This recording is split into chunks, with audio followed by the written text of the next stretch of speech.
სანქციებით მუქარა გრძელდება. ევროკავშირის პრესსამსახურის ოფისი ამბობს, რომ ბალტიის ქვეყნების გადაწყვეტილებას ითვალისწინებს. ამ ინფორმაციას ერთ-ერთი საინფორმაციო სააგენტო ავრცელებს. მმართველი გუნდი ლობიზმზე საუბრობს. არანაირი კონსპირაცია საქართველოს ირგვლივ არ არსებობს.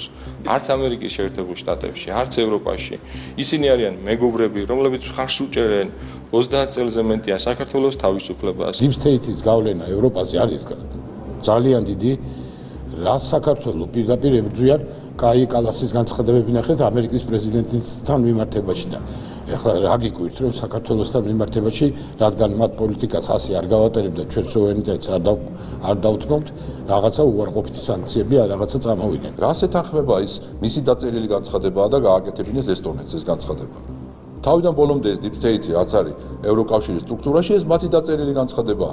ამიტომ ვამბობ ჩვენ ხალხის ძალა, ამიტომ მოუწოდებთ საზოგადოებას, ხელისუფლებას, ქართულ ოცნებას, რომ ვიყოთ ფხიზლად. მართალია, დღეს შეიცვალა გარკვეული რიტორიკა, მათ შორის შეერთებული შტატებიდან არის ზუსტად ის ნარატივი, რაც ჰქონდა ჩვენ ხალხის ძალას, მერე ხელისუფლებას, მთლიანად სახელმწიფოს, მაგრამ კიდევ ერთხელ ვიმეორებთ მოუწოდებთ ხელისუფლებას, რომ იყვნენ ფრთხილად გამომდინარე იქიდან, რომ ხედავთ ჩვენ რომ ევროკავშირში Deep State-ი ჯერ კიდევ ბობოქრობს.